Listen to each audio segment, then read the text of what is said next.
The deal may be too little, too late for the UK's car industry. Some automakers, including Nissan, might struggle to qualify some of their UK-assembled models for tariff-free export into the EU. And joining us to talk about that is Bloomberg's European autos reporter, Craig Trudell. Craig, thanks so much for joining us this morning. Talk to us about how this happened. I mean, such big businesses must have been lobbying hard for inclusion. How was it overlooked? Yeah, I think it's the case that the industry breathed a huge sigh of relief last week. But as you say, a lot of damage was already done. You had Honda close down its plan, announced that it was going to close down its plant in Swindon. You have Nissan that already had pulled the plug on bringing the X-Trail here, and decided against bringing an electric vehicle here because of Brexit risk. And this is still the case that while the industry was able to get a deal that did tick some of the boxes that they wanted to see ticked, you also saw some compromises where the UK and EU were far apart from one another, and where the industry wanted to see them come down a certain way, particularly with regard to content requirements and how much a car needed to have local content both from the UK and the EU in order to qualify for free trade.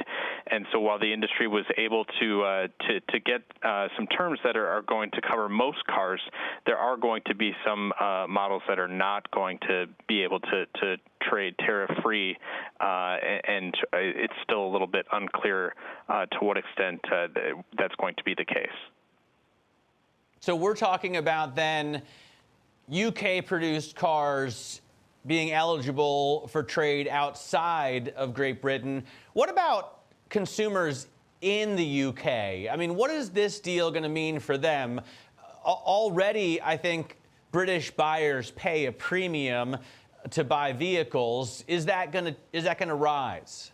I think that's also entirely possible, too, and it's something that I think is being paid a lot less attention to, because there was some real concern about, the potential for plant closures here in the UK. But we will probably see as well, to your point, trade going the other way in terms of vehicles that are built in the EU and exported to the UK that up to this point have been, tariff-free.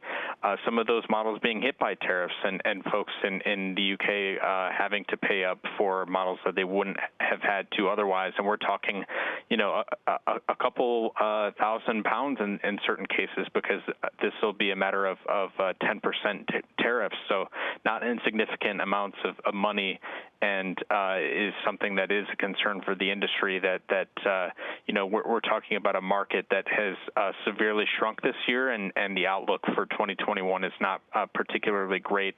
The industry has not bounced back here to the extent that it has in, say, China or the U.S. or some of these other developed markets that have had a much better time coming back from COVID. Most people's first thought when you ask about British cars isn't a Honda or a Nissan, but rather Rolls-Royce, Bentley, right. Aston Martin, McLaren. Those companies surely are going to have no problem, because the buyers are probably willing to pay a premium to get such a luxury brand. What about something like a Mini, though, Craig? Are they going to have issues, or is BMW's ownership going to make that a lot easier for them to have EU content? It's interesting. BMW was willing to sort of make the threat in the lead up to this deal that they would consider making mini cars in Germany or China if tariffs undermine the business case for making them here in the UK. And it was really sort of a stark warning, because you think about minis as being sort of quintessentially British cars, but it's unclear to this point whether or not they're going to have any issues with tariffs. I would be surprised if they would, in the sense that BMW's supply chain is quite localized. But companies like BMW and PSA have not been able to sort of definitively tell us to this point, we're not going to be hit. So it's still a bit of a mystery just how much sort of fallout there will be from this deal.